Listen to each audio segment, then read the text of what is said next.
momento.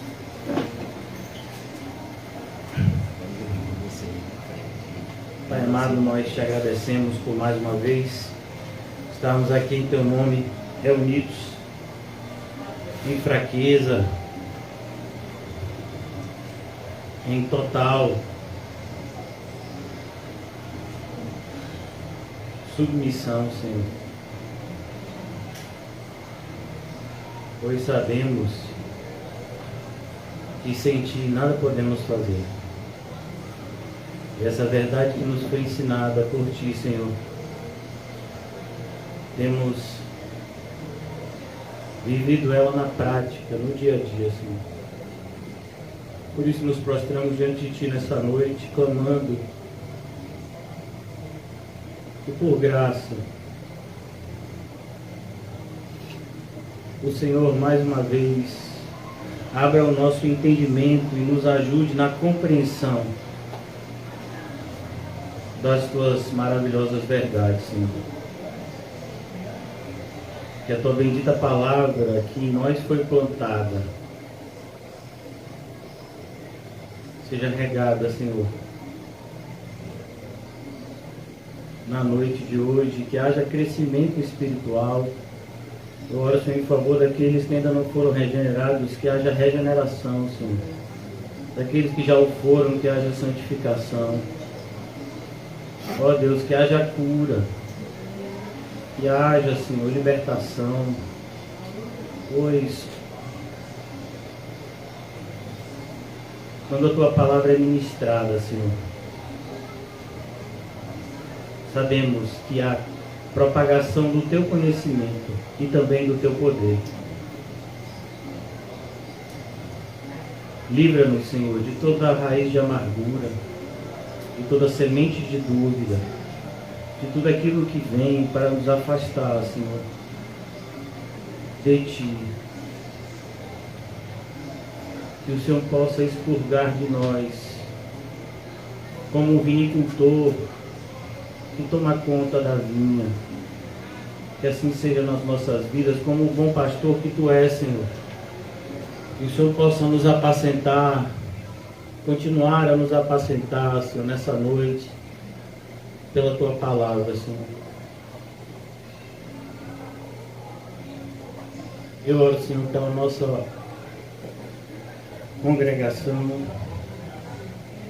O Senhor bem conhece as nossas necessidades, as nossas debilidades, e como nós somos carentes do Teu toque, Senhor. Precisamos constantemente sermos fortalecidos no Senhor e na força do Seu poder. Seja assim nessa noite, Senhor. Apresentamos a vida da amada irmã Osana, que o Senhor seja com ela, Senhor, como o Senhor tem sido, renovando constantemente a força, o vigor, fazendo dela o que o Senhor tem feito, Senhor, mesmo sem perceber, sem que ela perceba, uma missionária, Senhor, em terra estrangeira. Que nós, como igreja, possamos estar em oração, unidos, para que o Evangelho seja propagado, Senhor. Livra-nos de todo sentimento de covardia, de todo sentimento de autopreservação, que tem muitas vezes nos feito retroceder, paralisar. Ó Senhor, temos sido tentados constantemente a abandonar o primeiro amor. Que isso não aconteça, Senhor. E se acaso já aconteceu, ó Senhor, lembra onde caímos e nos ajuda, Senhor, a voltar à caminhada, Senhor, com o primeiro amor.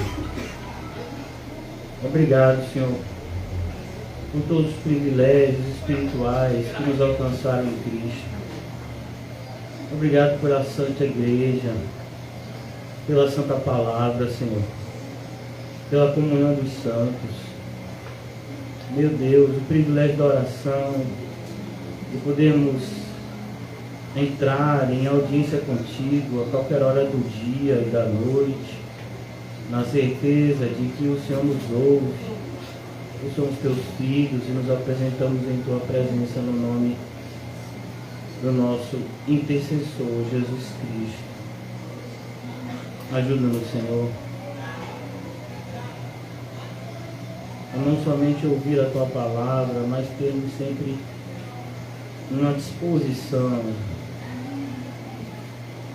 a cumpri-la, ainda que vá de encontro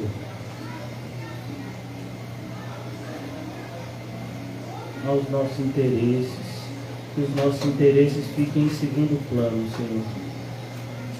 Que em primeiro lugar sempre esteja o teu plano, Senhor. O teu plano bendito, a tua vontade que é boa, perfeita e agradável. Que seja a tua vontade, Senhor, e não a nossa, que prevaleça nas nossas vidas. Oramos assim, em especial na noite de hoje, para a tua glória, em nome de Jesus, amém e graças a Deus. Amém, irmãos? Amém. Gostaria de convidar vocês a abrirem comigo o Evangelho de Lucas, capítulo 10. Nós vamos dar continuidade à exposição do Evangelho de Lucas. Temos feito isso de maneira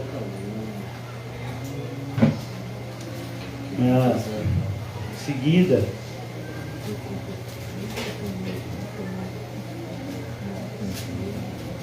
Já estamos agora no capítulo 10 do Evangelho de Lucas e agora vemos a missão dos 70. Essa passagem que só está presente em Lucas. Já falei com nós iniciamos o estudo dessa parte que vai dos versículos 1 ao 7 na segunda-feira. Vamos dar continuidade no dia de hoje. Falamos na segunda-feira como esse início do capítulo 10 está intimamente ligado à parte final do capítulo 9. E vemos como o início do capítulo 9 e o início do capítulo 10, eles meio que são um paralelo entre si. Vejamos rapidamente no capítulo 9, como inicia.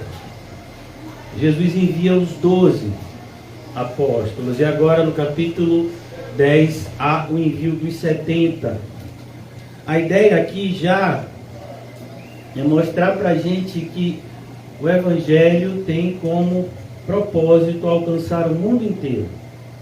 O número 70 ou 72, em algumas versões, não é aleatório. Está intimamente ligado com os descendentes de Jacó que foram para o Egito e que se multiplicaram lá.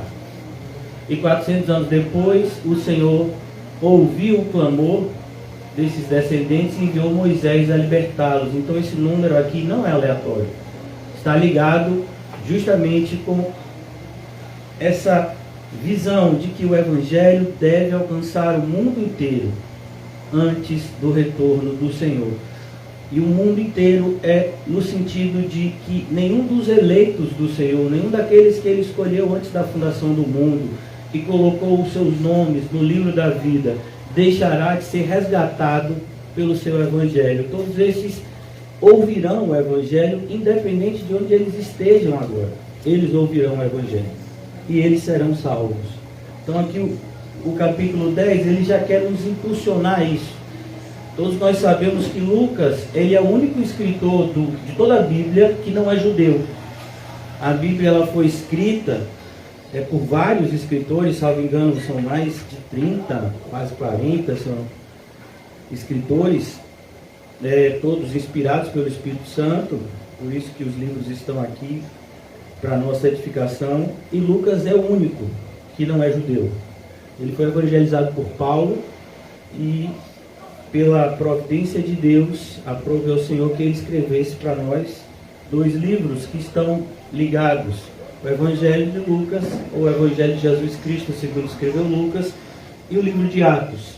O Evangelho contando o mistério de Jesus e o livro de Atos contando a história dos primeiros anos da igreja, até que a igreja chegasse ao coração do mundo no primeiro século, que era justamente a cidade de Roma, de onde ela foi então, de onde ela disseminou o Evangelho ao mundo inteiro. Então aqui no capítulo 10, Lucas já nos retrata esse propósito do Evangelho alcançar o mundo inteiro, algo que nós já lemos no capítulo 24 de Mateus, quando Jesus está falando dos sinais do fim, dos acontecimentos que sobreviriam antes do seu retorno. Ele diz: este Evangelho será pregado no mundo inteiro, então virá o fim. Então Lucas está aqui mostrando para a gente essa parte, versículo 1 do capítulo 10. Depois disto, e nós sabemos que o depois disto foi falado na segunda-feira, está ligado com alguns homens que seguiam a Jesus e que declararam uma vontade de se tornarem discípulos. Ou seja, eram pessoas que eram seguidores e queriam um compromisso, pelo menos da boca para fora, queriam um compromisso mais sério com o Senhor, serem reconhecidos como discípulos. E então Jesus, ao primeiro deles, ele diz que as raposas têm os seus covis, os pássaros têm os seus ninhos, mas o Filho do Homem não tem onde reclinar a sua cabeça. O segundo desses, o próprio Senhor Jesus o convoca e fala para que esse o siga. Ele diz que precisaria enterrar primeiro o seu pai. Nós já explicamos o contexto judeu dessa afirmação. O pai dele não estava à beira da morte, mas ele estava esperando a morte do seu pai, que poderia acontecer dentro de 1 mês ou 10 anos, para que recebesse a sua herança, então seguisse a Jesus. Jesus diz: não faça isso, deixe que os mortos enterrem os seus mortos, quanto a você, vem e prega o reino. Jesus mostra que a única forma de ajudar efetivamente a família dele era se ele fosse um cristão e apresentasse o Evangelho para eles. E finalmente Jesus chama outro se apresenta a Jesus no versículo 61, dizendo que quer segui-lo, e diz a Jesus que precisava se despedir dos seus familiares. Jesus então diz a ele: olha, ninguém que coloca a mão no arado e olha para trás é apto para o reino de Deus. E dessa forma se conclui o capítulo 9, e então iniciamos o capítulo 10. Vemos como há uma conexão, uma vez que aqui no capítulo 10 nós vemos o Senhor Jesus enviando discípulos de 2 em 2, mostrando que esses discípulos, eles não poderiam estar olhando para trás, eles deveriam estar olhando para frente, senão eles não conseguiriam executar a ordem que lhes foi dada. Então no capítulo 10 nós vamos iniciar a nossa exposição. O título da nossa mensagem de hoje é Risco Máximo. Tem até um filme bem antigo que tem esse nome, né? E risco máximo, irmãos, é para que eu e você entendamos que nunca nos foi dito pelo nosso Salvador que a nossa vida aqui na terra seria tranquila e sem perigos. Muito pelo contrário. Desde o começo, Jesus disse aos seus discípulos, como vimos aqui, que o caminho cristão seria um caminho extremamente árduo e perigoso. Daí a necessidade de termos um pastor que nos apacente. Esse pastor não sou eu e não é ninguém de carne e sangue, mas é o próprio Senhor Jesus, que é o bom pastor. Assim ele se apresenta no capítulo 10 de João. Necessitamos dele o tempo todo, pois o nosso caminho aqui na terra é um caminho extremamente perigoso. Então aqui no capítulo 10, versículo 1, lemos assim: depois disto, o Senhor designou outros 70, em algumas traduções, outros 72. Já disse a vocês que esse número 70 e 72, eles estão conectados com a passagem do livro de Êxodo, que vai falar justamente, Deuteronômio, que vai falar, Gênesis, que vai falar da história de José, no momento em que José chama Jacó e os seus descendentes a morarem lá no Egito, por conta da seca, e em algumas traduções fala 70, outros 72, justamente incluindo os 2 filhos de José, que já estavam lá no Egito com ele. Então aqui, esse número 70, que não tem uma importância no contexto, né? Mas falo isso apenas para o enriquecimento do conhecimento bíblico dos irmãos. Ele os enviou de 2 em 2. A importância de não fazer a missão sozinho. Nós somos um corpo e devemos estar conectados a uma necessidade de estarmos sempre acompanhados para que não somente venhamos a exercitar a humildade, pois se nós tivéssemos o direcionamento de Deus, de fazer a obra de Deus sozinho, provavelmente o orgulho nos acompanharia. Então, mas o Senhor envia de 2 em 2 também com o propósito de completarmos uns aos outros, na ideia de que, como seres humanos, estamos sempre correndo o risco de nos enfraquecer. E quando um enfraquece, o outro ajuda. E aqui então Jesus envia de 2 em 2, como já havia direcionado no capítulo 9. Jesus, quando envia os 12, também faz da mesma forma de 2 em 2. Que fique claro, de 2 em 2 não é que tem que ser necessariamente de 2 em 2, mas a ideia é mais de um. Você não deve ir sozinho. O cristão não deve se enxergar como alguém que foi chamado de maneira solitária, né, a fazer individual, a fazer a obra de Deus, mas é algo que sempre se faz em conjunto, em equipe. Daí a comparação com o corpo.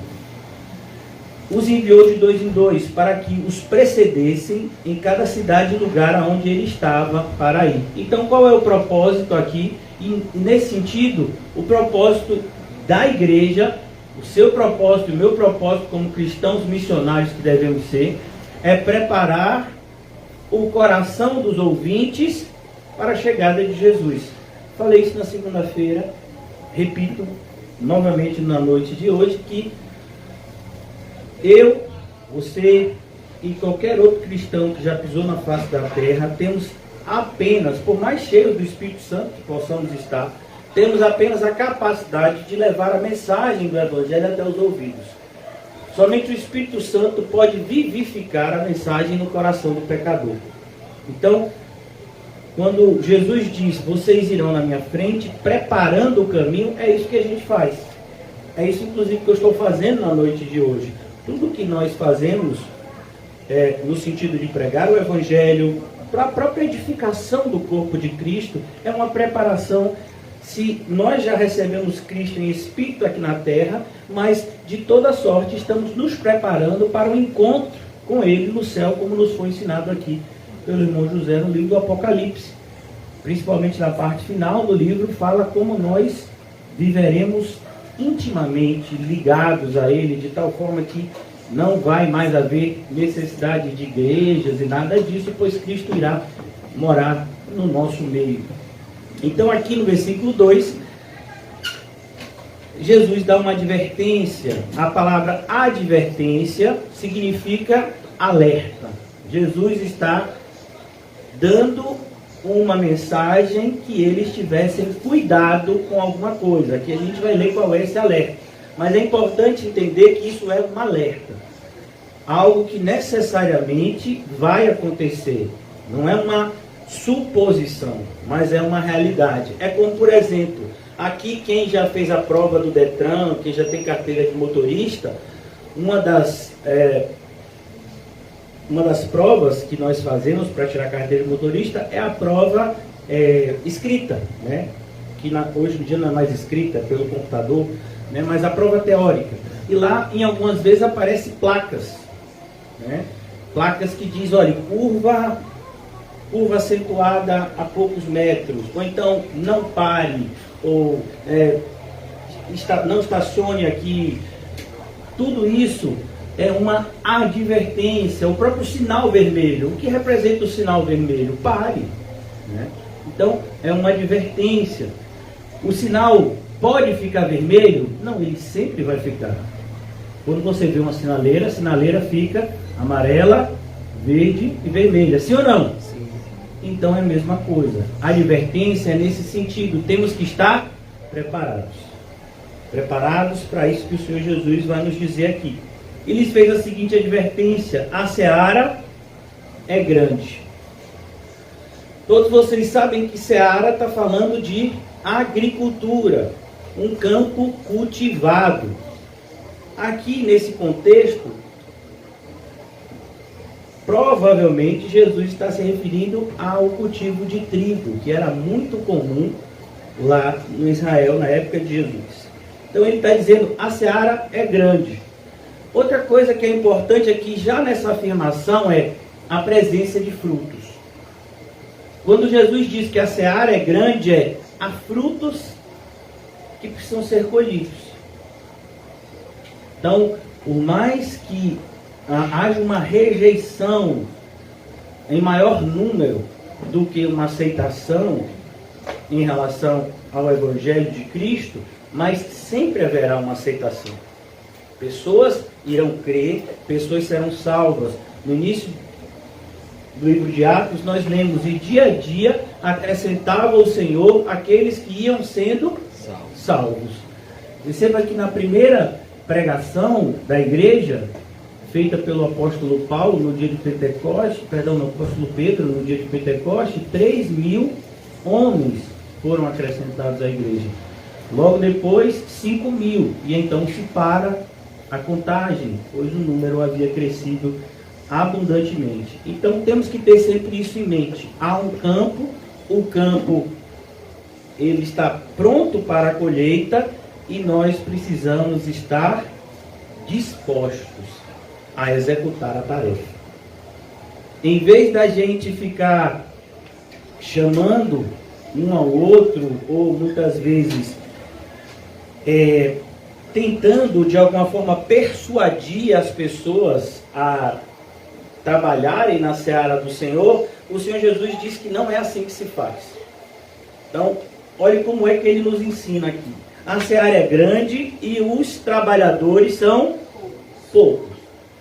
Então, irmãos, quando você tem um lugar, imagine que você está no campo de trabalho, você está em algum lugar desempenhando um serviço onde o trabalho é grande, mas os trabalhadores são poucos. Então, você já imagina de logo que vai ter muita coisa para se fazer. É como se, aqui a gente tem dois irmãos, né, que trabalham com pintura, tem outro que é curioso e também pinta, né, se por acaso for necessário, ele está ali atrás.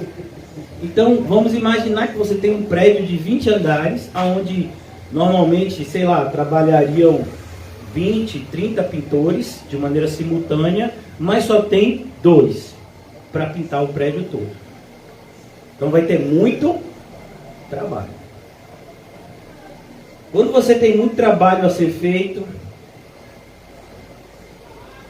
e você tem poucas pessoas para executar, isso tem que ser planejado. Você não pode fazer com pressa, você vai se cansar ou vai fazer um trabalho mal feito. Então você tem que fazer aquilo que foi designado pelo Senhor a você fazer. E à medida que você executa e você percebe essa carência de pessoas, essa carência, né, de trabalhadores, o que a gente faz? Você não é o dono do campo, você não tem a capacidade e nem a autoridade para contratar trabalhadores. Alguém aqui tem? Eu não tenho. Então, como é que a gente faz? Quem é o dono da seara? Deus. Perceba que tudo isso está inserido aqui no texto, por mais que numa leitura superficial a gente não perceba, mas eu vou fazer de novo a leitura. A seara é grande e os trabalhadores são poucos. Está subentendido de maneira muito clara no texto que o dono do campo é o Senhor Jesus. E ele está vendo a realidade do seu campo. É ele que está dizendo que a seara é grande e que os trabalhadores... Quem é que sabe disso? Ele está falando. Ele é o dono do campo. Porque eu insisto nesse ponto, já falei sobre isso um pouco na segunda, repito hoje, porque nós temos uma forte tendência a fazer as coisas de Deus da forma humana. E quando a gente faz isso, a gente está pecando. É pecado fazer isso. É pecado tratar a igreja como empresa. É pecado você tratar a obra de Deus de maneira pragmática. Ou seja, como se eu e você tivéssemos autonomia para traçar objetivos e tivéssemos força para cumpri-los. A gente não sabe se vai estar vivo daqui a 5 minutos. Então, mais uma vez, aqui revela a soberania, a supremacia de Cristo e a nossa limitação. Nós somos trabalhadores e nosso grande privilégio, a nossa grande honra e o serviço que temos que desempenhar é sermos fiéis em relação ao trabalho que nos foi dado. Por isso o apóstolo Paulo fala: eu quero completar a carreira que me foi proposta. Perceba, não é a carreira que ele traçou para ele mesmo, não é aquilo que ele sonhava, é aquilo que Deus propôs para ele. No capítulo 2 de Efésios, que fala da supremacia e da soberania de Cristo na salvação do pecador, é dito que os pecadores são salvos para boas obras, amém? Qualquer boas obras? Não, as que de antemão foram preparadas. Deus preparou essas boas obras para que nós a cumpríssemos. É como, eu não sei se vocês já trabalharam na agricultura. Eu tive a oportunidade de trabalhar em campos, né, de colheita de uva, quando eu morei em outro país. E normalmente você tem um responsável, né, o que chamaríamos aqui no Brasil de um encarregado. Ele seleciona um grupo de pessoas e ele diz qual é a parte que a gente vai trabalhar. O campo é imenso. E eles dão, a parte de vocês no dia de hoje vai ser essa aqui. E ele diz qual é o nosso trabalho, né? Muitas vezes era tirar as uvas que estavam já picadas, outras vezes a gente passava uma espécie de rede para proteger a vinha, né, dos pássaros que estragavam as uvas. Então ele dizia o que a gente tinha que fazer e o que a gente ia fazer era aquilo. Não tínhamos a autonomia de dizer, não vou fazer isso hoje, não vou fazer outra coisa. Se você fizesse isso no outro dia, você não seria chamado. Porque o trabalho no exterior, muito parecido com na época de Jesus, ele era feito por diária. Aqui no Brasil a gente tem esse costume, né, de trabalhar como mensalista, mas no mundo afora e na época de Jesus o trabalho era sempre acertado por diária. E aqui Jesus diz: rogai, pois, ao Senhor da seara. Então, tem pouca gente. O que a gente faz? A gente vai para o dono da seara e diz a ele. Mas ele já sabe. Ele já sabe. Mas ele quer que você fale com ele. Que tem poucos. Por que ele quer isso? Porque ele quer que você reconheça que você precisa dele. Amém. Nós, normalmente, temos uma forte oposição em relação a essa realidade. Nós somos ensinados desde pequeno. É comum você conversar com crianças e adolescentes que repetem frases como: quando eu tiver 18 anos, eu vou ser dono do meu próprio nariz. Quando eu tiver meu emprego, minha casa, o meu pai ou minha mãe me disseram que eu só posso dar ordem quando eu tiver minha casa e pagar minhas contas. Então eu quero fazer isso para poder eu ser dono do meu nariz. Eu quero ser independente. E aqui ensina que você nunca vai ser independente. No dia que você for independente, você está perdido. Porque todo cristão, e Jesus já havia dito no capítulo 9, que aquele que vai morar no reino dos céus é semelhante a uma criança que ele colocou no seu colo. Uma criança pequena. E ele diz, por que aquela criança simboliza características das pessoas que irão morar no céu? Dependência, sujeição, gratidão. Características que todos nós devemos ter se de fato somos chamados pelo Senhor. Então ele diz, a seara é grande, mas os trabalhadores são poucos. Rogai. Olha a importância da oração no evangelismo. Muitos de nós somos tentados a evangelizar na carne, a evangelizar pela emoção. Várias pessoas já vieram até mim no decorrer desses mais de 10 anos como pastor, com a seguinte frase: pastor, o meu bairro está precisando muito de evangelismo. A minha resposta sempre foi a mesma. Você conhece algum lugar que não está precisando? Tem algum lugar que não está precisando de evangelismo? Você conhece algum? Eu não conheço. Não, mas tal lugar está precisando demais. Todos os lugares estão precisando. Não é uma questão de necessidade, é uma questão de direcionamento. Temos que tomar muito cuidado, porque somos tentados a fazer a obra de Deus como se fosse a nossa obra. Essa obra é de quem? De Deus. Então eu não posso ir para aquele lugar se Deus não me mandou. Não, mas você viu, aconteceu um desastre lá, a gente tem que ir. É mesmo? Por quê? Aconteceu um desastre. Você vai lá fazer o quê? Se Jesus não lhe mandou. Se Jesus não lhe mandou ir para lá, você vai lá fazer o quê? Me diga aí, o que você pode fazer na sua própria força? Quem faz isso, irmãos, são esses que Jesus disse aqui: deixe os mortos enterrar os seus mortos. Então, isso não é uma insensibilidade, não, isso é um modo de vida que o mundo não entende.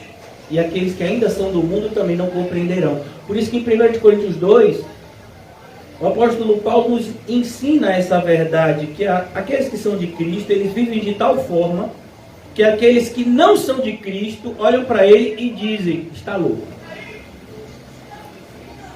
Mas vocês viram estar indo para lá, é lá que precisa. Por que você está indo para cá? Porque Deus mandou.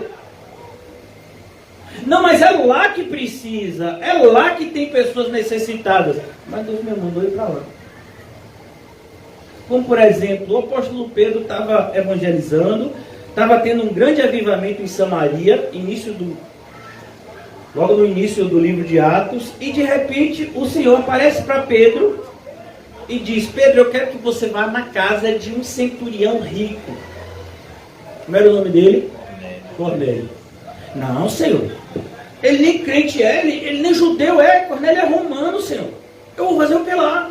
E tem mais, ele é rico, a gente está aqui em Samaria, o evangelho está sendo propagado aqui em Samaria, eu vou fazer o que na casa de Cornélio? O que é que vão pensar de mim? Ananias, eu quero que você vá evangelizar Saulo de Tarso. Não, Senhor, o que é isso? Saulo de Tarso. Glória a Deus. Jonas, eu quero que você vá pregar arrependimento a Nínive. Nínive não, Senhor. Nínive eu não vou não. Nínive? O Senhor sabe o que os ninivitas fizeram aos nossos ancestrais? O Senhor está querendo que eu vá para lá, Senhor? Não é você que manda. A seara tem um dono. É difícil a gente compreender isso. Aqui eu mesmo, como pastor dessa congregação tão pequena, mas muitas vezes a gente encontra intensa resistência quando tenta ensinar isso para pessoas que se predispõem a fazer a obra. Não, pastor, por que a gente não faz desse jeito? Meu filho, porque o nosso propósito não é atingir objetivos humanos. Nosso propósito é agradar a Deus. Então, para agradar a Deus, tem que ser do jeito de Deus. Não, mas do jeito de Deus não vai dar certo. Você que está dizendo.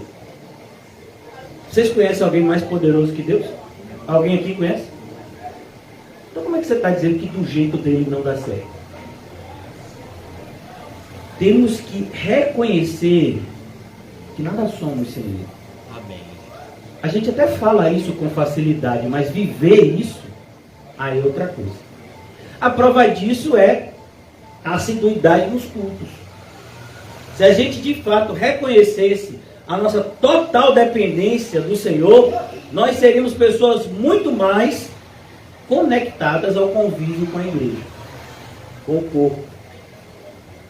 Eu tive a oportunidade de conhecer uma pessoa que ele tinha insuficiência respiratória crônica. Então, era uma pessoa era uma pessoa muito rica. Eu conheci antes de me tornar cristão. E ele andava, onde ele ia, as reuniões que ele fazia, né? Ele sempre andava com um cilindro de oxigênio, pois constantemente ele precisava daquilo. E independente do lugar que ele fosse, ele tinha que ir com um cilindro de oxigênio. O cristão devia se ver assim em relação a Jesus. Amém. Essa dependência. Aquele homem sabia que se faltasse oxigênio para ele, o que é que ia acontecer? O que aconteceu com pessoas... Por que tantas pessoas morreram de Covid logo quando começou a pandemia? Porque faltou o quê? Oxigênio. Em Manaus teve uma crise gravíssima. Faltou cilindros de oxigênio para pessoas que estavam lá com insuficiência respiratória em virtude do vírus. Então, se a gente enxergasse que de fato somos dependentes de Deus, a gente não enxerga isso na vida pessoal, muitas vezes. Como é que a gente vai enxergar isso na igreja? Ou ao contrário, se a gente não enxerga isso na igreja, que é a casa de Deus, como é que a gente vai enxergar isso na nossa vida pessoal? Então, devemos ver isso a um dom da seara. Nós somos os seus trabalhadores e deveríamos achar isso um grande privilégio. Mas reconhecer a nossa incapacidade de executar a tarefa sem o auxílio daquele que nos chamou. A seara é grande, os trabalhadores são poucos. Rogai, pois, ao Senhor da seara. Qual foi a última vez que você fez isso? Senhor, envia pessoas, Senhor, para nos ajudar na igreja. Ou a gente se acha como a igreja de Laodiceia? É muito fácil, né? A gente falou aqui recentemente. Às vezes a gente olha para a passagem que trata de rico, do rico e Lázaro, e a gente se vê como rico? Não. A gente só se vê como Lázaro. Não, eu sou Lázaro, minha vida é tão difícil, mas quando eu morrer, vai ser igual a mão de Lázaro. Vai vir uma legião de anjos do bem e vai me levar para o céu, porque eu sou uma pessoa sofredora aqui na terra. Você está comparando o seu sofrimento com o de Lázaro. É sério. Cara de pau. Aqui é a mesma coisa. A gente olha para aqui e a gente fala: rogai, pois, ao Senhor da seara que mande trabalhadores para a sua seara. A gente às vezes lê as 7 cartas, as 7 igrejas lá nos capítulos 2 e 3 do livro do Apocalipse, e a gente sempre se enxerga como 2 igrejas: Esmirna ou Filadélfia. Eu nunca vi ninguém dizendo assim: rapaz, eu sou a igreja de Sardes, estou morto dentro da igreja, olha como eu sou, Deus me ajuda. Nunca vi ninguém dizendo assim: rapaz, eu sou igual de Tiatira, eu sou uma pessoa muito permissiva, eu tenho tolerado o que Deus não tolera. O máximo é quando a pessoa diz assim: eu sou como Éfeso, porque Éfeso tem uma crítica, mas tem elogio também. Tem gente até que não vou dizer que eu sou como Éfeso, porque Éfeso é meio termo, né? Éfeso diz assim: não, está faltando o primeiro amor, mas tem um elogio. Diz: não, eu tenho a favor de vocês, que vocês combatem os falsos mestres, aqueles que eu odeio, vocês também odeiam, certo isso, mas não pode perder o primeiro amor. Mas você já viu alguém dizendo assim: eu sou a igreja de Laodiceia? Primeiro porque aqui não tem ninguém milionário. Tem alguém? Se tiver, está escondido. A fortuna está escondida embaixo da cama, porque declarado, ninguém aqui. Tem algum milionário? É a oportunidade agora de se declarar. Não tem. Então, não tem nenhum milionário. Tem alguma pessoa aqui doutorado em teologia? Alguém? Doutorado? Não? Ninguém? Então não tem. Então, para a gente se enxergar como Laodiceia é difícil. Não, a gente não é Laodiceia, a gente é humilde. Mas às vezes, quando foi a última vez que você orou para que Deus enviasse ceifeiros para a nossa pequena congregação? Para que Deus trouxesse pessoas que nos ajudassem a desempenhar um projeto missionário. Aí a gente não ora por quê? Porque a gente acha que a gente já tem tudo. Mas não era o pecado de Laodiceia esse? Vocês dizem que estão abastados e que não precisam de coisa nenhuma. A igreja de Laodiceia dizia isso. Então, a pessoa que não ora dessa forma que Jesus está ensinando aqui, está agindo como a igreja de Laodiceia. Não, eu não sou igual a igreja de Laodiceia. Você é. Se você não está orando assim, você está se comportando como ela. Percebe, irmãos, como a Bíblia revela determinadas realidades que a gente normalmente não quer enxergar. Eu creio que qualquer um de nós aqui nunca se veria como a igreja de Laodiceia, porque a gente sempre associa isso a dinheiro.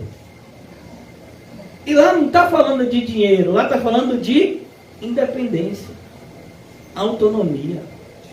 Coisas que a maioria de nós aqui tem e não vê como pecado. A gente diz, Senhor Jesus, amém? Tem irmãos até que falam isso com a tonalidade melhor. Ó, Senhor Jesus. Você sabe o que isso significa? Você está declarando publicamente que Jesus é o seu dono. Se Jesus é o seu dono, por que hoje você tomou várias decisões sem consultar Ele? E agora? Ele é o seu dono. E você fez várias escolhas hoje. Ah não, mas era bobagem. Mas quem tinha que decidir isso era Ele, não você.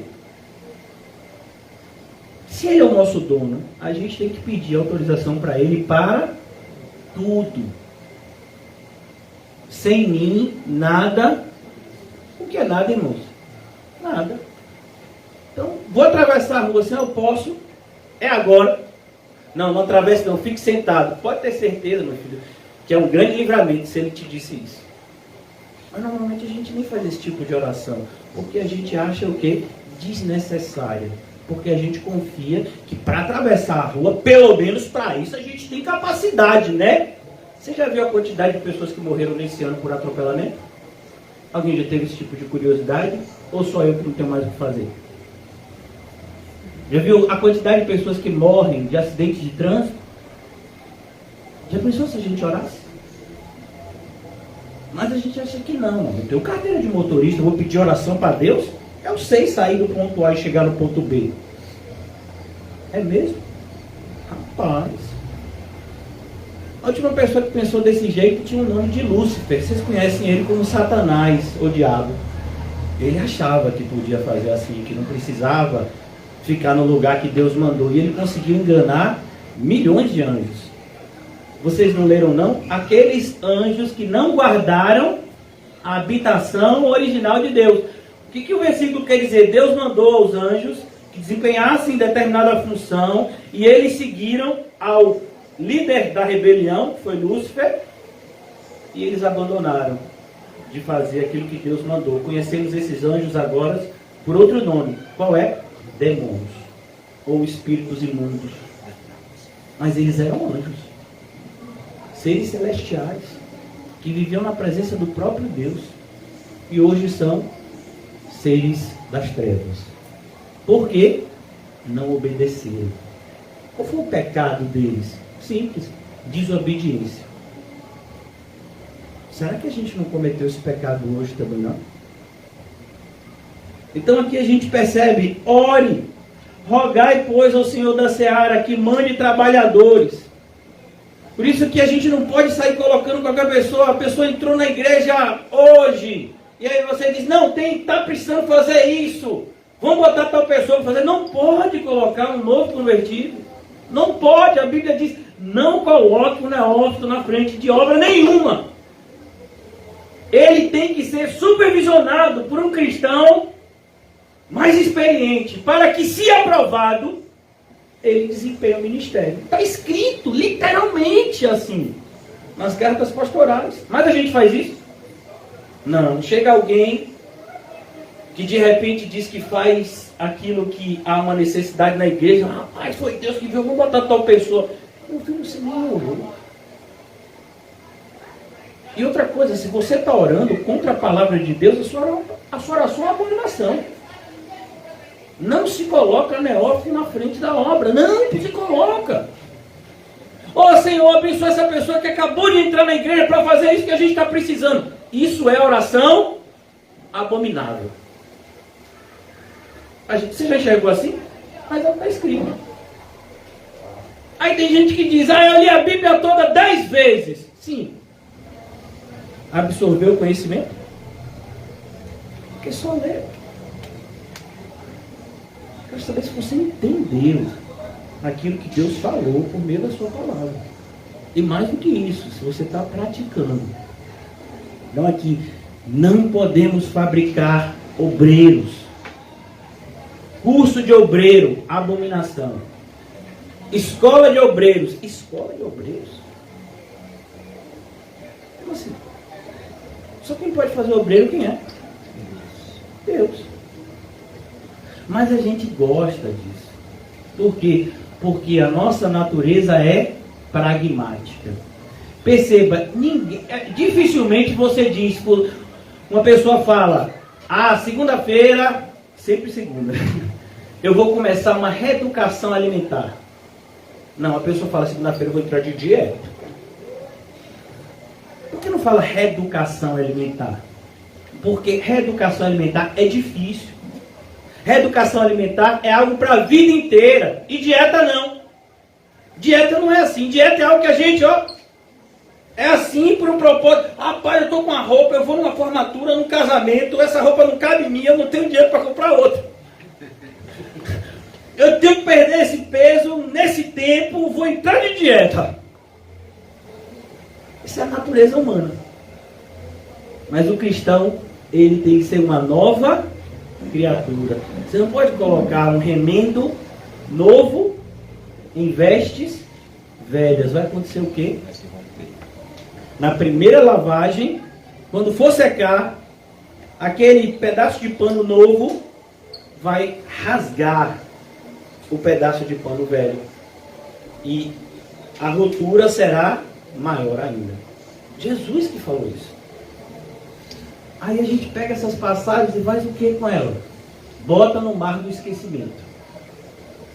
Várias das parábolas de Jesus, cheio de ensinamentos e princípios. A maioria deles, a gente nem conhece. Mais uma vez, rogai, pois, ao Senhor da seara. Ore pela igreja. Ore pela sua congregação local, para que ela resplandeça a luz de Cristo, para que ela de fato cumpra o papel que toda congregação deve cumprir. Mateus 28, ide por todo mundo, pregai o meu evangelho a toda criatura, ensinando todas as coisas, discipulando as pessoas. Só. Esse é o papel missionário. Missão é isso. Todos nós deveríamos estar, de alguma forma, envolvidos nisso. O que é mais fácil, irmãos? Evangelizar e discipular alguém ou ficar colocando versículos bíblicos nas mídias sociais? O que é mais fácil?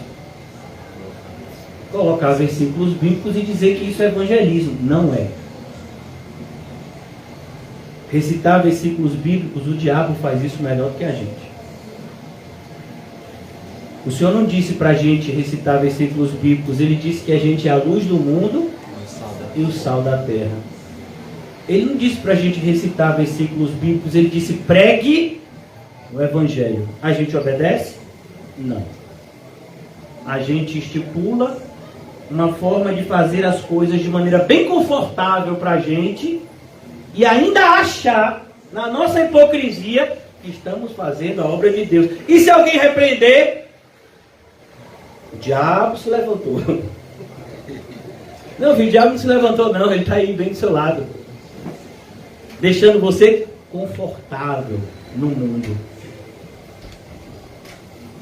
Como um cristão pode se sentir confortável no mundo? O mundo para nós deveria ser algo totalmente desconfortável. Uma comparação.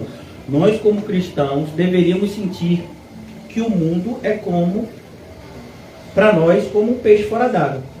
Você é um peixe, foi tirado da água, você fica o quê? Sem ar. A gente devia se sentir assim no mundo.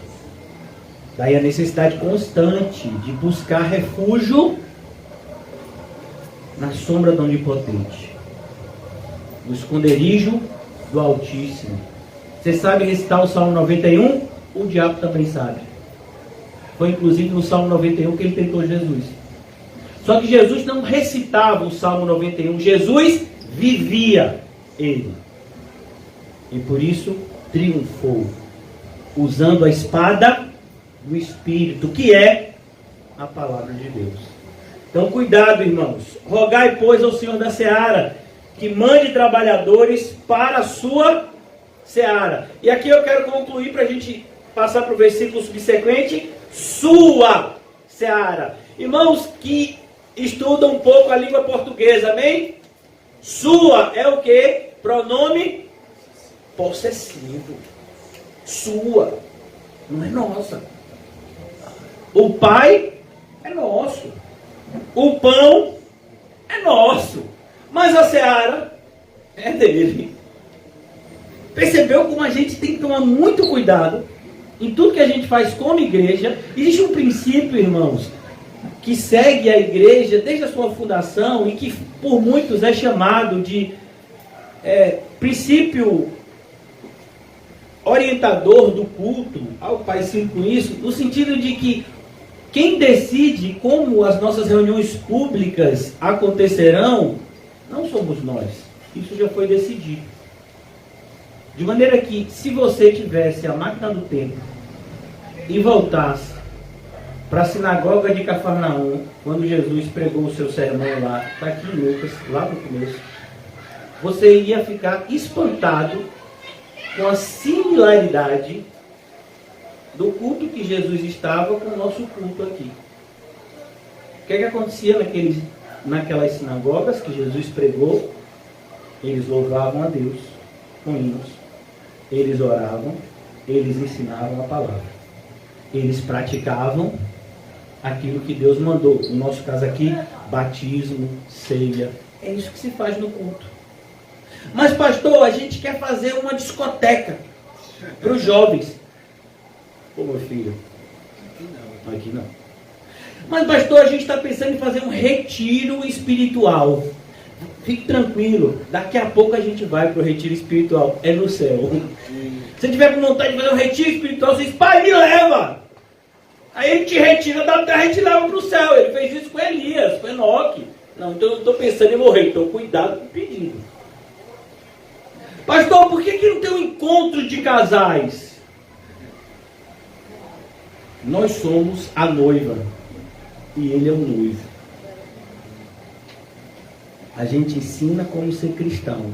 E se você é um cristão casado, marido ou mulher, você vai exercitar isso no seu cristianismo.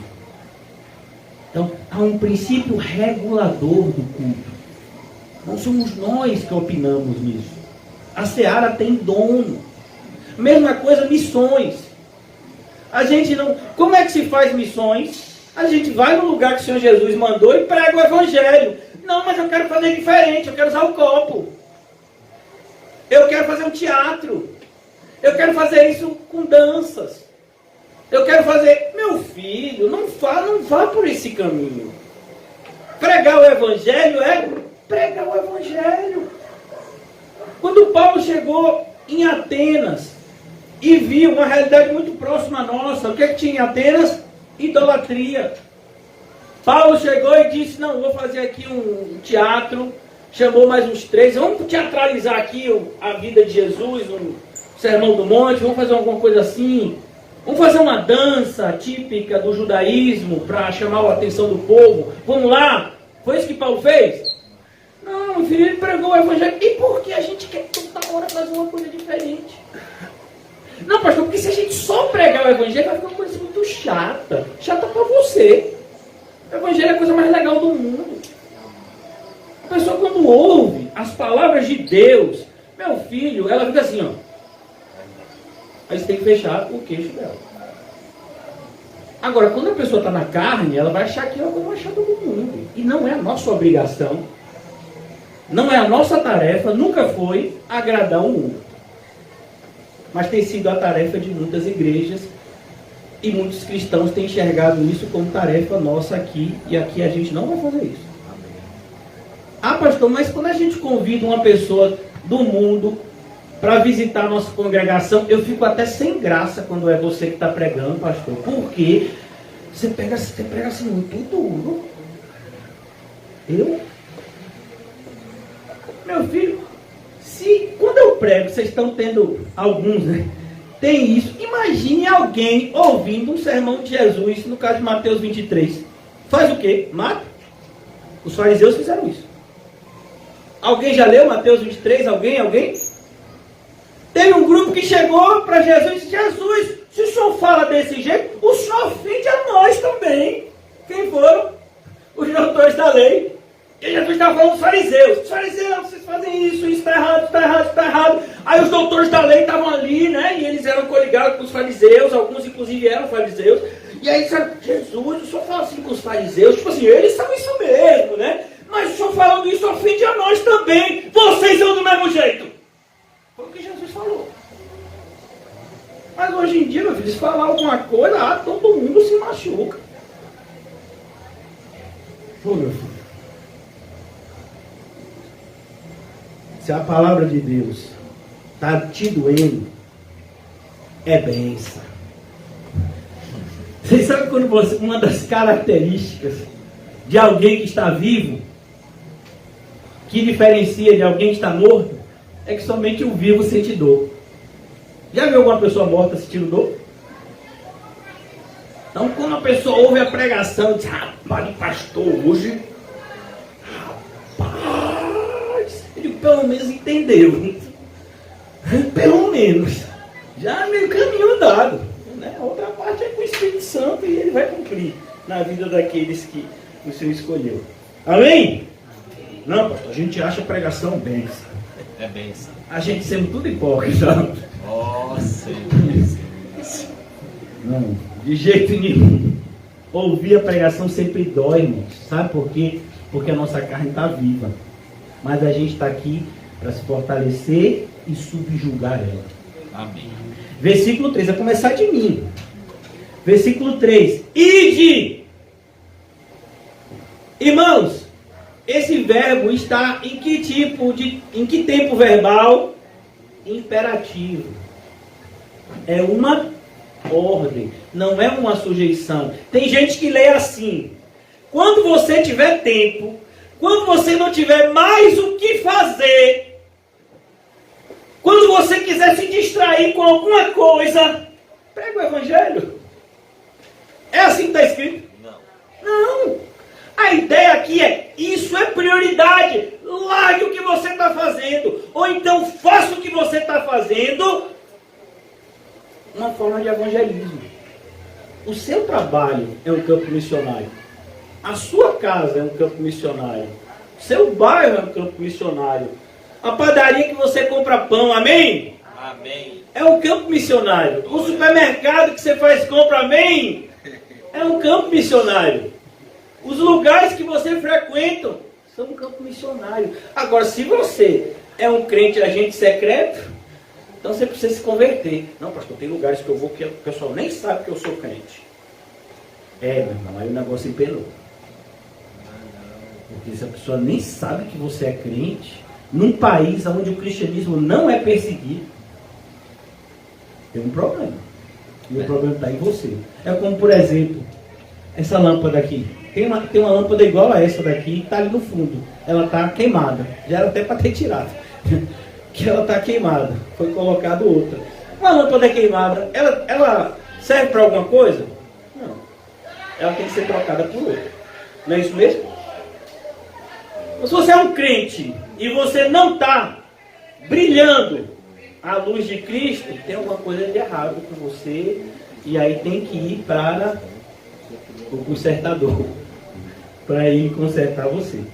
Ide, irmãos, mais uma vez eu quero frisar, ide não é viagem para uma outra localidade. Ide é, seja fiel onde eu te colocar. No caso da gente, a gente já foi colocado em algum lugar. Você mora em algum lugar, você frequenta lugares todos os dias, onde necessariamente esses locais devem ser vistos por nós como campos missionários. Gente, sempre quando fala de campo missionário, tem uma ideia extremamente equivocada, que é a ideia de ir para um país de uma língua de preferência estrangeira para poder pregar o evangelho. A gente acha isso o máximo. Não, isso não é missões. Missões é ser fiel aonde Deus nos colocou. Se for em outro país, amém. Mas ir para outro país, fazendo disso uma vontade, e muitas vezes pessoas fazem isso para um enaltecimento próprio. Ah, não, eu sou missionário na África, na Ásia. Deus te mandou? Por que você foi? Não, porque isso vai ficar bom no meu currículo. É verdade. Quando eu voltar da África ou da Ásia, eu vou plantar uma igreja e vai estar missionário na África, planta uma igreja aqui no bairro de tal, venha para cá, vai ser cheio, inclusive vai ser a minha estratégia de marketing. Tem gente que faz isso, irmão. Então você já é um missionário, você já tem um campo missionário para pregar. Eu não sei se você está sendo fiel. Aí é você e Deus. Glória a Deus. Mas todos nós aqui, se de fato somos cristãos, já deveríamos estar no ID. Tem muita gente que gosta do vinde. É o versículo que o pessoal mais gosta. A gente, não, pastor duro, mas Jesus fala, vinde a mim, todos que estão cansados, sobrecarregados, eu os aliviarei. Sim, e o ID ninguém gosta? O vinde e o ID, então o quê? Vinde, pronto. Botei em você, sai, tira o seu jugo, vou botar o meu jugo em você, ou seja, estou junto com vocês. Jugo significa, né? É aquele instrumento que se colocava para dois bois ararem junto à terra. Pronto, coloca o meu jugo, meu fardo é suave, meu jugo é leve, amém. Agora ele faz o quê? Essa parte a gente não gosta. A gente gosta do vinde. Mas e do? Não, ide não. Eu não tive esse chamado. Eu não sou missionário. Eu sou sentador de banco de igreja. Essa é a minha função. E eu também tenho uma função muito importante na igreja. Qual é? Eu sou crítico. Tudo que fazem lá eu critico. Não tem crítico de cinema? Não tem crítico de futebol? Eu sou um crítico de igreja. Eu frequento a igreja só para criticar tudo que fazem lá. Eu bebi água e não estava na temperatura ideal. Vou falar com o pastor. Eu entrei no banheiro e não estava com aroma, sabe, de lavanda. Eu sentei na cadeira, passei o dedo, eu senti um pó, viu? Vou reclamar. Eu sou crítico de igreja. Ah, então você e o diabo têm o mesmo papel. Não, pastor, está repreendido. Repreendido, então você está lendo a Bíblia direito, não, mano. Não tem essa função de crítico, não. Tem a função de ajudador. Amém. Você viu seu irmão? Está fazendo alguma coisa e não é da forma certa? Corrige-o.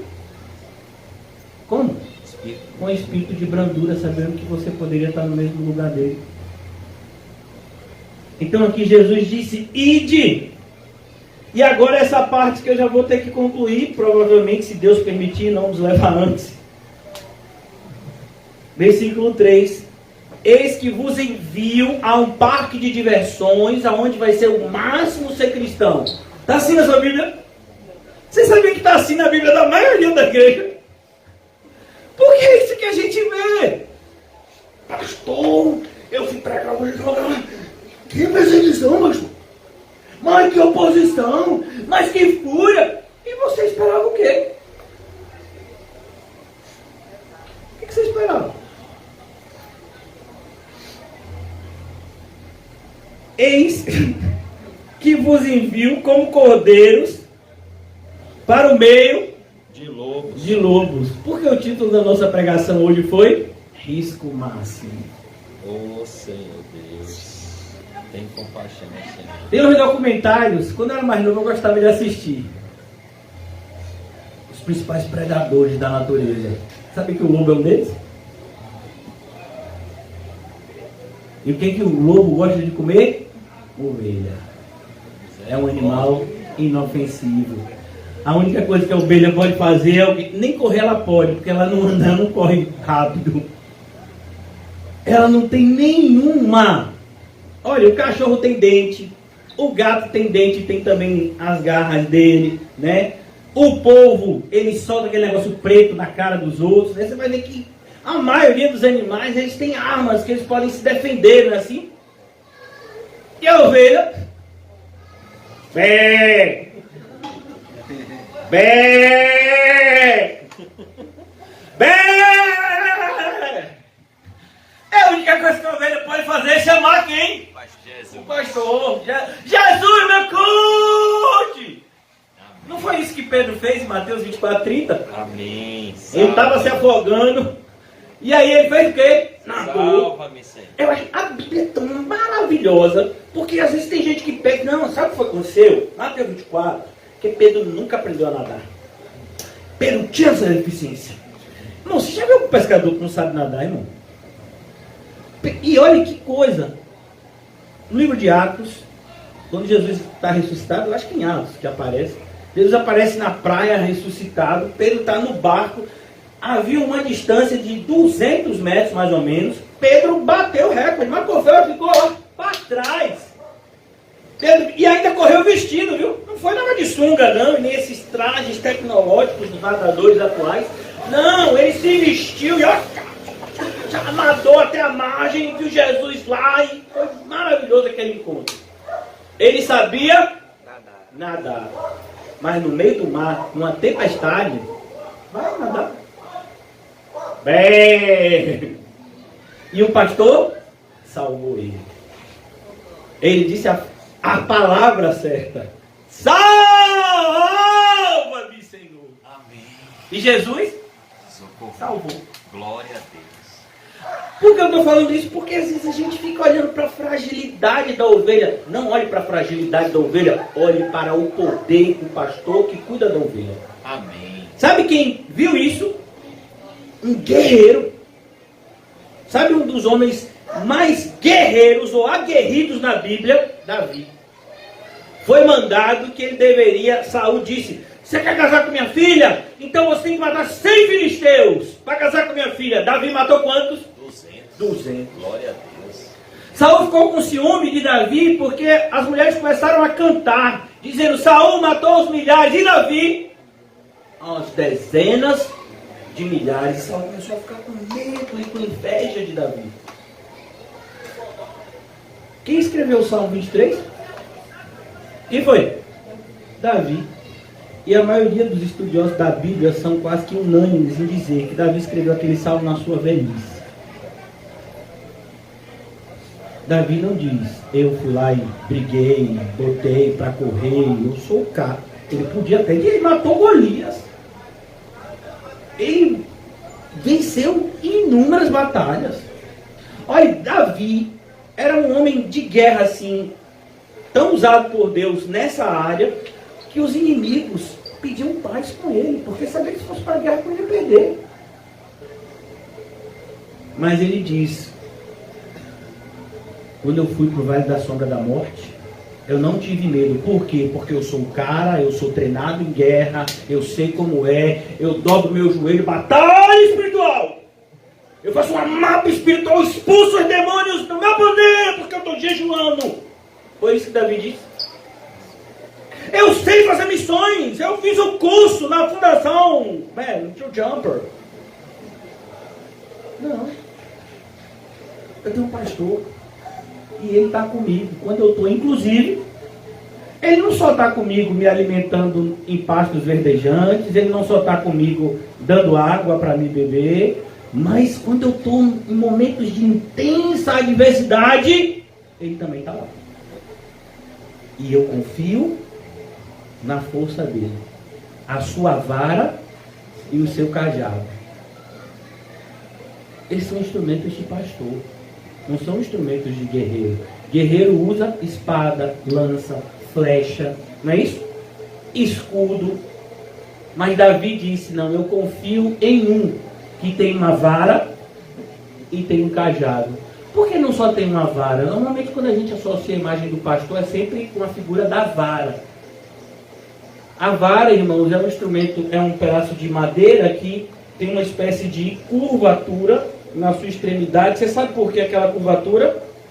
É o tamanho certinho do pescoço da ovelha. Quando a ovelha está indo para um lado errado, e a ovelha normalmente não enxerga bem, o pastor vai com a vara aqui nessa parte assim, e puxa a ovelha que está se desgarrando para mais perto. E a vara? Por que ele não só tem um cajado, que é para apacentar? Ele tem uma vara. A vara era um pedaço de madeira sólida, que era usado para afugentar os predadores. Algo muito parecido com um instrumento que era usado pelos guardas antigamente. Os mais velhos vão entender, os mais novos não vão nem saber o que é isso. Cacitete. Quem já ouviu falar disso? Só se você tiver mais de 30 anos. Ou mais de 40, como é o meu caso. Cacitete. Os guardas botavam aqui e se achavam.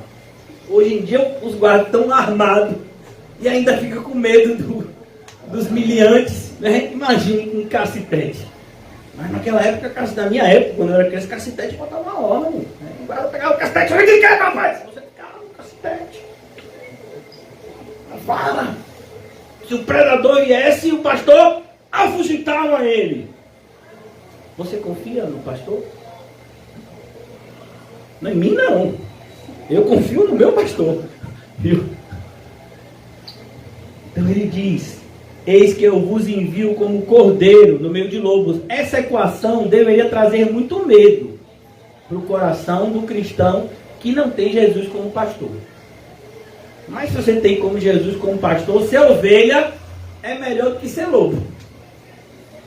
Porque às vezes a gente olha para essa passagem e tem um sentimento muito parecido com um cristão do Antigo Testamento. Pastor, existiam cristãos no Antigo Testamento? Claro que existiam. Você só vai encontrar no céu cristãos. Mas pastor, o pessoal judeu, o pessoal da antiguidade que não viu Cristo, né, não ouviu o Evangelho que Cristo veio trazer. Como assim eles são cristãos? Eles foram salvos na fé do Cristo que viria. Jó escreveu: eu sei que o meu Redentor vive. Então eles foram salvos por isso. Nós somos salvos na fé do Cristo que já veio e voltará. Tem que prestar atenção nessa segunda parte. Ele está voltando, ele está às portas. Então ele diz: ide, e eis que vos envio, eu vos envio. A palavra enviar, irmãos, é um verbo que nos tira da nossa zona de conforto. Enviar significa não necessariamente sair de um local e ir para outro local distante, mas enviar significa sair da minha zona de conforto. Pode ser sair da sua casa e ir na casa do seu vizinho evangelizar. Não necessariamente percorrer milhares de quilômetros e para países ou estados ou cidades distantes. Não necessariamente. Ide, saia da sua zona de conforto. Onde é que fica a nossa zona de conforto? Aqui e aqui. Na mente e no coração. Por isso que no capítulo 12 de Romanos, o apóstolo Paulo nos ensina algo que ele mesmo praticava. Não vos conformeis a este mundo. Não se adapte, não se adeque, não tome como modelo o que o mundo nos ensina, mas seja transformado. Pelo quê? Por essa palavra. Para que então experimenteis a vontade boa, perfeita e agradável de Deus. Então, você precisa sair da sua zona de conforto na mente.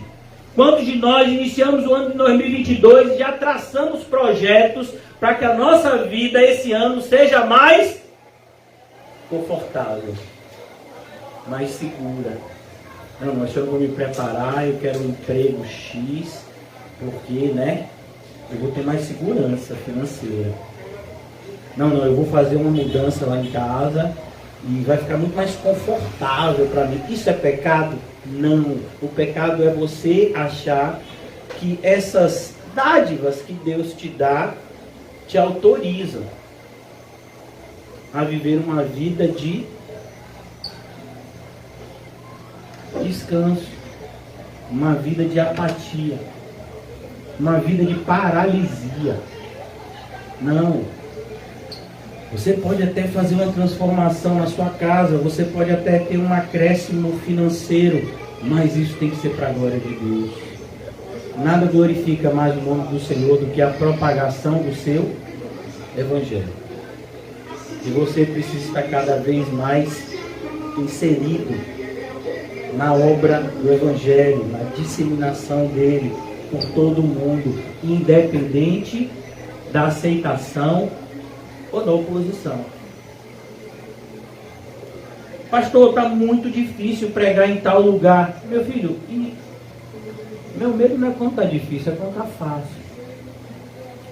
Porque nós somos ovelhas no meio de lobos. Mas quando a gente chega num lugar Qualquer lugar. E a gente prega o evangelho com fidelidade. E não há oposição das duas uma. Ou a gente não pregou direito, ou as pessoas não entenderam nada. Sempre vai ter oposição, irmãos. Até os crentes que já foram regenerados vão ter dificuldade em ouvir determinadas coisas. O apóstolo Pedro, cheio do Espírito Santo, uma pessoa tão usada por Deus nos primeiros anos da igreja, quando ele estava em determinado lugar, junto com outro homem extremamente usado por Deus, quem? Barnabé. Eles estavam em uma determinada cidade junto com o apóstolo Paulo. E eles estavam lá e o evangelho estava sendo propagado, e o evangelho é isso, ele une judeus e não judeus em um só povo, cristãos. E aí chegaram judeus, cristãos, vindos de Jerusalém. O que foi que o apóstolo Pedro fez?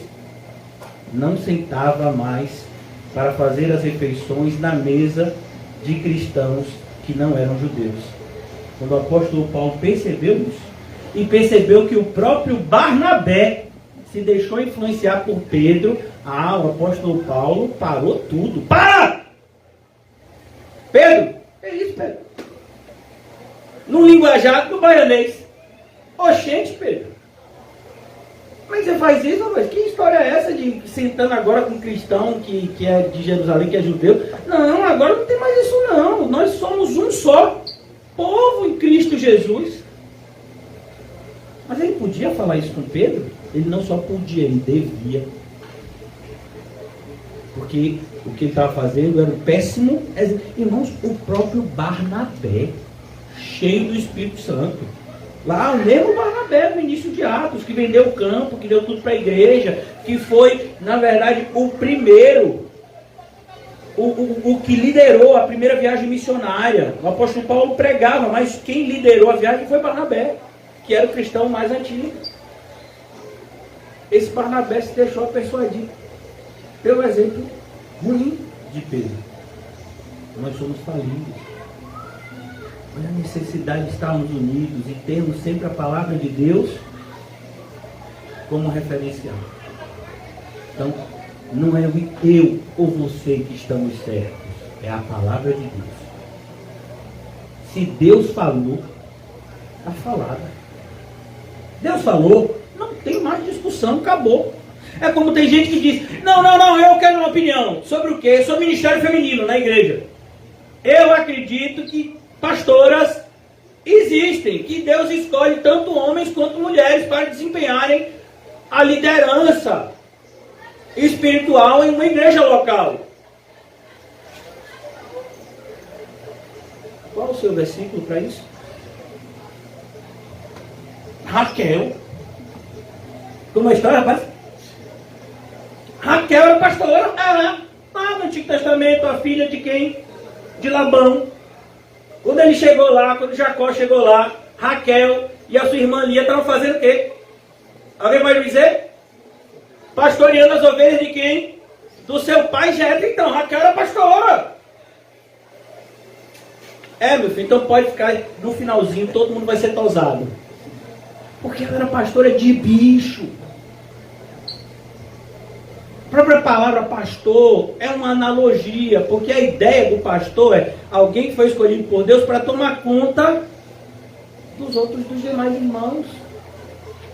Mas ele não está acima da palavra, o pastor. O pastor só é pastor se ele também estiver debaixo da mesma palavra do qual todos nós estamos. Mas a gente, eu acho que pastoras existem. Alguém já leu 1 de Timóteo 2? Alguém? Eu não permito que a mulher exerça a autoridade de homem. Qual é o contexto? O que é que 1 de Timóteo é? Uma carta pastoral.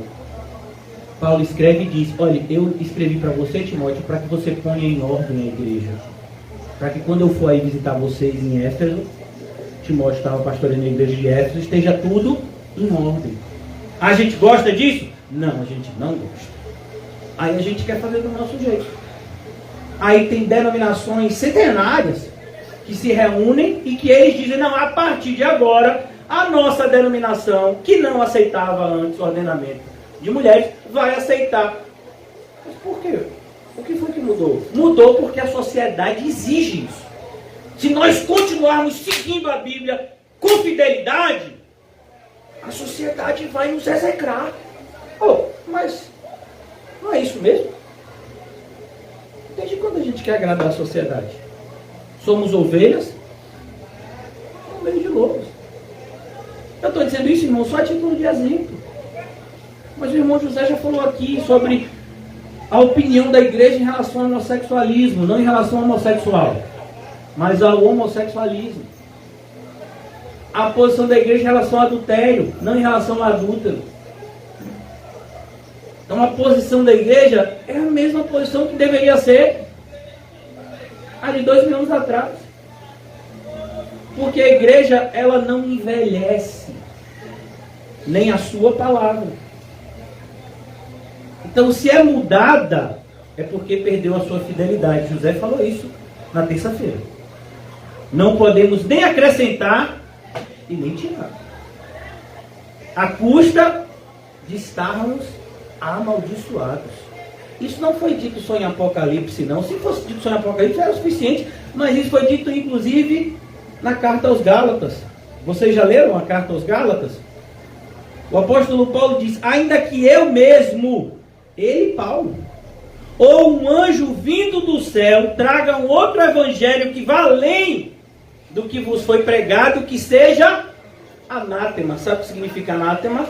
Amaldiçoado por Deus. A mesma coisa que está escrito em Apocalipse 22.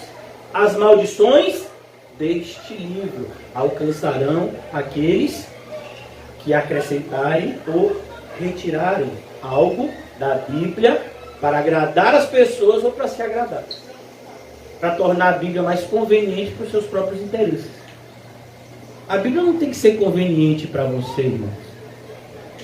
A Bíblia tem que ser para você lâmpada para os seus pés e luz para o seu caminho. Então eu quero já concluir por conta do horário. Ide, eis que vos envio como cordeiros. Olha, irmãos, eu quero só falar rapidamente as características de uma ovelha. Eu já disse, a ovelha, ela é um animal dócil. Se a ovelha está sendo agressiva, é porque ela está endemoniada. Algum daqueles demônios que entrou nos porcos, entrou nessa ovelha. Porque uma ovelha é um animal, por natureza, dócil. Você já viu alguém dizendo assim para você, rapaz, eu fui lá em Israel, tinha um pastor lá com ovelha, fui fazer um carinho na ovelha, a ovelha me deu uma mordida, arrancou um pedaço do meu dedo. Já viu alguma narrativa desse tipo? Rapaz, cheguei perto da ovelha, ela pegou com a pata dela e me deu um coice de ovelha. Qual que já ouviu falar? Rapaz, estava lá, a ovelha me deu uma cabeçada. Meu filho, se a ovelha me deu uma cabeçada, a cabeça dela morreu. A ovelha é um animal dócil. A gente tem sido dócil ou a gente tem pago na mesma moeda? Não, pastor, comigo é assim. Se a pessoa for dócil comigo, eu também sou. Bom dia, boa tarde, boa noite. Mas se não der, aí vai, também não dou. Não, outro dia dei bom dia, a pessoa não respondeu. Não dou mais. Meu filho, eu tô achando que você é louco. É verdade. Você não veio. Bom dia. Não respondeu? No outro dia, bom dia. Porque você é crente. Para você o dia é sempre bom. Todas as coisas cooperam. Você dá aquilo que você recebeu de Cristo. E não aquilo que você recebeu do mundo. Mas a gente tem sido assim? Eu temo dizer que não. Seja dócil. Seja brando. Ah não, mas as pessoas vão dizer que você é besta. Mais uma vez, o que você tem? Que você se preocupa tanto com a opinião dos outros? A opinião que mais deveria preocupar você e a mim deveria ser a de Cristo. Irmãos, Cristo nunca diria que um cristão está sendo besta se ele está tratando bem aqueles que estão tratando mal. Por quê? Porque esse foi o exemplo que ele deixou. Cristo nos deixou esse exemplo. Vocês se lembram que Cristo tomou um tapa na cara? Alguém se lembra? Ele foi espancado, mas ele tomou um tapa. A Bíblia diz isso expressamente quando ele estava na audiência, né, que a gente chama de audiência por chamar, mas na verdade era uma encenação para condená-lo. Ele já estava condenado antes de chegar lá, porque a decisão dos líderes era matá-lo, eles queriam apenas um motivo para fazer isso. E aí, quando o sumo sacerdote falou, Cristo respondeu, o chefe da guarda fez o quê? Deu um tapa. Quem criou o chefe da guarda? Quem foi? Jesus. Quem colocou o chefe da guarda no ventre materno da mãe dele? Jesus. Quem fez com que aquele zigoto conseguisse se tornar um bebê recém-nascido? Quem foi? Jesus. Na época de Jesus, a mortalidade infantil era altíssima. Quem fez com que aquele chefe da guarda não morresse na infância? Quem fez que aquele chefe da guarda se tornasse um homem forte? Porque para ser chefe da guarda tinha que ser forte e tinha que ser um homem de guerra. Quem fez isso? E tudo que Jesus fez para aquele chefe da guarda, ele fez o que para Jesus? Deu um tapa no rosto de Jesus. Irmãos, você acha que Jesus podia fazer o quê? Você sabe que o diabo é um ser extremamente poderoso. O livro do Apocalipse já diz que ele é o ser mais sagaz que o Senhor Deus criou. E várias passagens falam sobre o poder dele de fazer o mal. Mas esse poder está debaixo da soberania de Deus e isso nos traz paz. Mas quando Jesus for destruir esse inimigo tão poderoso, ele vai suar? Ele vai se esforçar? Não, ele vai soprar. Acabou. E você acha que se Jesus desse um sopro desse no rosto daquele guarda, aconteceria o quê? Meu filho, não era só o guarda que morria, não, morria todo mundo. Mas por que ele não fez isso? Ele ensinou. Se alguém bater na sua face direita, oferece a outra. Pague o mal com o bem. É dessa forma, amando os seus inimigos, que as pessoas saberão que vocês são meus discípulos. Isso é ovelha. A segunda característica da ovelha é que a ovelha ela é extremamente obediente. Não sei se vocês já viram vídeos que tem aos montes no YouTube. Um pasto enorme, ovelhas assim dispersadas no pasto, né? Cada um no seu canto, assim, alguns em grupo, mas um pasto enorme, ovelhas no pasto, algumas comendo, outras apenas andando, e de repente o pastor encosta no muro. E ele dá uma espécie de assovio ou chamado, né, que ele faz para com as ovelhas, e todas elas vêm juntas para onde o pastor está. Jesus usou esse exemplo no capítulo 10 do Evangelho de João, justamente para diferenciar os seus daqueles que não são seus. As minhas ovelhas ouvem a minha voz e me seguem. Aí ele olhou para os fariseus e disse: vocês não me ouvem porque vocês não são minhas ovelhas. Vocês são lobos. Por isso que no capítulo 8 de João ele diz: vocês são filhos do diabo. Qual a característica que Jesus estava querendo mostrar daqueles líderes religiosos quando ele fala dessa forma? Ele diz: o diabo é assassino. Vocês também são. Vocês querem me matar? Imagine. E ele é mentiroso. Vocês também são. A diferença da ovelha: a ovelha obedece. Ela não discute. Ela não procrastina. Obediência tardia é desobediência. Obediência que é discutida é desobediência. Se Deus mandou, acabou. Mas tem gente que, eu não entendo porque Jesus mandou fazer isso.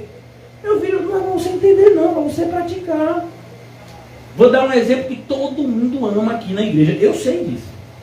Amém? Não vos enganeis. Vocês já sabem o que eu vou falar. As más companhias ajudam você a se tornar uma pessoa melhor? Não. Não está escrito assim. E por que a gente anda tanto com más companhias? As más companhias corrompem os bons costumes. Irmãos, alguns de vocês, eu espero que vocês não tenham manuseado, a menos que vocês sejam treinados, mas vocês já viram que o ácido sulfúrico, que é um ácido extremamente corrosivo, faz com a pele de alguém ou com qualquer material? Você pegar uma panela de ácido e colocar qualquer coisa dentro, ele vai fazer o quê? Ele derrete. Ele é corrompido por aquele ácido que é extremamente potente. Aí você ouve a palavra de Deus dizer: olha, as más companhias vão fazer isso com os seus bons costumes. Você dá a devida importância, você dá a devida atenção. Eu tenho que dizer que na maioria das vezes não, a gente acha isso um exagero. Então aqui é importante, a ovelha obedece, ela não questiona, ela não procrastina, ela obedece, ela é submissa, ela é sujeita. Por isso ele diz: eu vos envio como ovelhas. Vocês não vão sair por aí pregando um evangelho adaptado a cada geração, adaptado a cada país. Não! Vocês vão pregar a minha mensagem. Mas, Senhor, os costumes de cada país são diferentes. Mas o pecado é o mesmo. E o evangelho combate o pecado. Esse é o nosso papel. Pregar o evangelho que alcança o pecador e o livra do pecado que antes o aprisionava e agora dá forças a ele para lutar contra o pecado. Percebeu? Você não está livre do pecado. Eu e você não estamos livres do pecado. Estamos agora aptos para lutar contra ele com as armas espirituais que o Senhor nos deu. E deveríamos fazer isso hoje. Eu vou parar por aqui. Se Deus permitir, domingo a gente vai continuar, porque esse assunto é um assunto que exige de nós extrema atenção, pois diz respeito ao propósito da nossa existência, irmãos. Sabe? Tem cultos na nossa congregação. Segunda-feira nós nos reunimos em Cosme de Farias, aqui no Alto das Pombas, terça, sexta e domingos. Já nos reunimos em outros lugares. O propósito disso é simplesmente nos reunir para nos fortalecer? Não. O propósito disso é cada vez nos capacitarmos mais para desempenhar o nosso ministério. Não é se encher de conhecimento de Deus como isso fosse uma finalidade em si mesmo. Você não deve pegar o tesouro, escavar e enterrar. Não foi essa a ordem que Jesus deu. Você tem que usar o tesouro que Ele te deu e você vai, com esse uso, receber outros tesouros, multiplicá-los para a glória dEle, com o auxílio dEle. Mas exige de nós entrega, dedicação, prioridade. Então, que o Senhor nos ajude na compreensão disso. Antes de eu fazer a oração final, eu queria chamar o irmão João aqui. Vai ter batismo hoje aqui. Amém? Tem um copo. Os obreiros aprovados. Providenciar um copo. O irmão vai ser batizado por água mineral. Viu? Não é qualquer água. Quem vai batizar é um irmão que é chamado de João 100%. Toda pessoa que ele evangeliza se batiza. Pedimos os demais irmãos que estejam em intercessão. Amém. Daqui para o irmão João. Ele tem mais capacidade do que eu de usar esse microfone.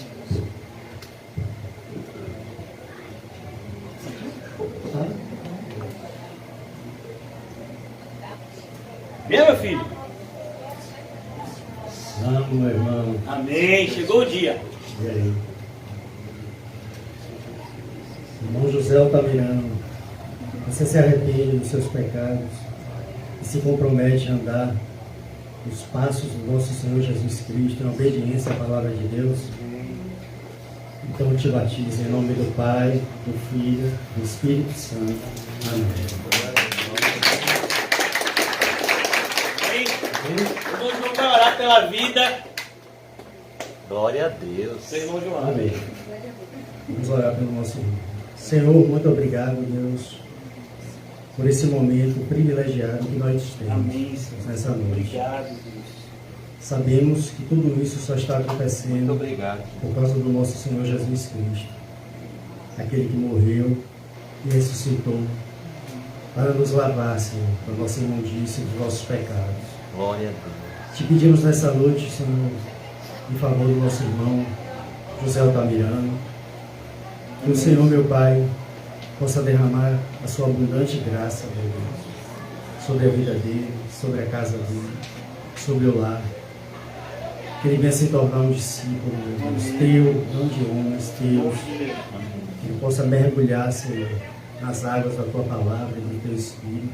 Glória a Deus. E que em nome de Jesus o Senhor possa usar este vaso, meu Deus, como um vaso de honra, para alcançar outras almas, Senhor. Amém, Deus. Como foi pregado aqui, grande é a seara, e poucos são os trabalhadores, mas que ele venha a ser um grande trabalhador, meu Deus, da tua seara. Glória a Deus. E que venha a ser tudo para a tua glória, meu Deus. Enche ele do teu poder, do teu Espírito. E abençoa, meu Deus, a vida do nosso irmão, em nome do Pai, do Filho e do Espírito Santo. Amém. Graças a Deus. Amém? Ainda vamos todos aqui reunidos em espírito de oração.